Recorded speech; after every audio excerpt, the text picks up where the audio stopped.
Hey, I'm John Tebbutt. Welcome to Video Vulture. Oh my God, we've had a bit of a quarantine disaster here. Not just COVID, but we seem to have an outbreak of actual green slime, much like from today's film, 1968 classic, The Green Slime. With me, as always, are my steadfast companions. We got Cody Cook Hi. and Tom Bagley, Hello.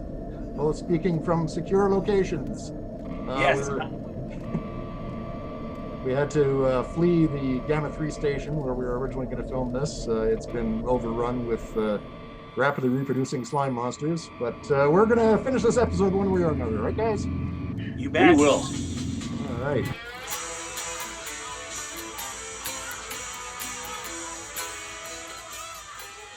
The green slime, which is the topic of today's episode. And yeah, Tom, you want to tell us a little bit about the movie?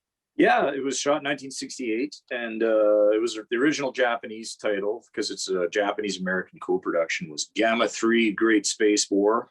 And who's the director? Cody Cook. Hello. The director is Kinji Fukasaku, who we've talked about many times before on this show. He's the director of Battle Royale, but he's also done a few other pretty famous films. He did Graveyard of Honor and Cops versus Thugs and the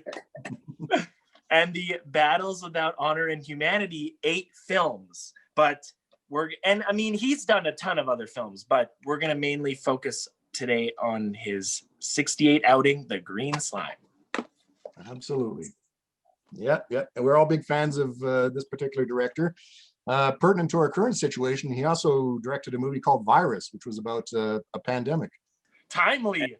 And don't forget Message from Space, which we have discussed at length on this very program. Check out the Star Wars episode for more details about that particular film.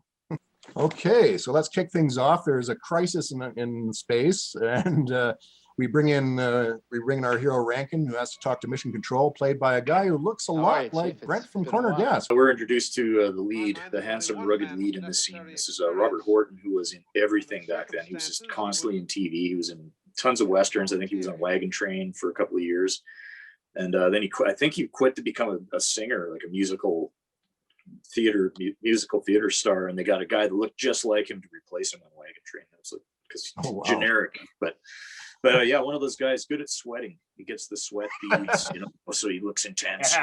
Get the overhanging brow. He is an intense looking guy, yeah. That'll come in handy for the romantic triangle later on. So then after they land in a spaceship that looks a bit like an AMC Pacer, the story continues. And we've got the love triangle, as we mentioned before. We've got Commander Elliott and Rankin, and there's only one woman on this craft that they have to argue over. That's right. Yeah, the woman happens to be Luciana Paluzzi, who was in Thunderball. That was her big claim to fame. And Richard Jekyll, the other guy there, who's kind of always seems angry, and his face is always red with rage throughout the entire movie. He was in The Dirty Dozen, so these are not B-list actors at this point in their careers. So this movie kind of comes to a weird end partway through, but then a new movie starts. Yes. You guys, are you seeing this? Yes, you guys see that, right? Seems to be breaking up. What's going on here? I don't know what's happening. Who? Why? Oh no! What's going on?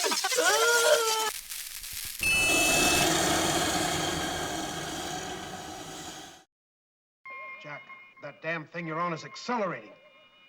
Do you hear me? I read you. Detonation time has to be moved up to 3 o'clock. But it's 2:40 now. We can't possibly outrun the blast. There's no alternative. So here we are on the asteroid. That's every second counts at this point. They're going to blow up any minute. So, and there's a missing crew member. Everybody search. That's far enough. Just stand there. Yeah. I don't see him. I love the urgency, we got 20 minutes to get to safe distance, so let's just kind of stand and mull around, Totally. I like how he gets onto the spaceship, slams the door, immediately takes, lifts up the visor from his helmet. Like there's no depressurization process or anything. It's just like slam. That looks like an unsafe helmet to me. You shouldn't be able to just angrily flip it. Woo! We saved Earth! Yay! We did it! But there's still an hour left. Yeah, wow, that was a short movie, eh? Half an hour? Oh. Had a schedule. I guess it's all good. I guess there won't be any monster attacks.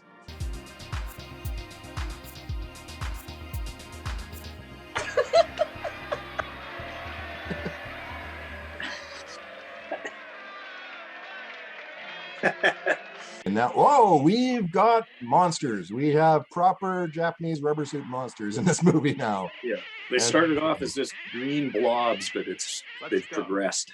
Yeah, and a lot of audiences complained about this part, but I think the green avocado monsters are way cooler than just having a lot of glop around. This is pretty amazing. Yeah, and it just goes to show, make sure you wash your hands before re-entering your spaceship, because this is what happens. Yeah, and they electrocute you. So they put little birthday sparklers in the ends of their tentacles. They come in with little sparklers like it's your birthday, yeah, yay! But it's a good monster design. It's interesting. It's got these little the pincher things, and there's these blobby things hanging off. Then all these little sacs underneath the eyeballs. I mean, it's they went all out to make it as gross as they could. Which those is what eyes are kids want. Those eyes are so red. They must be hungover.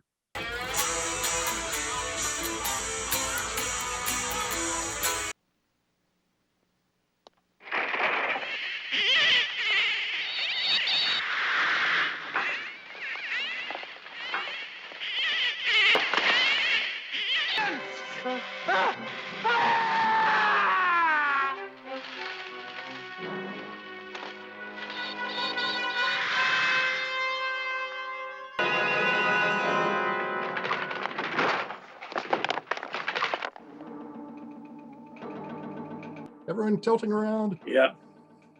Oh, including the set, including the miniature.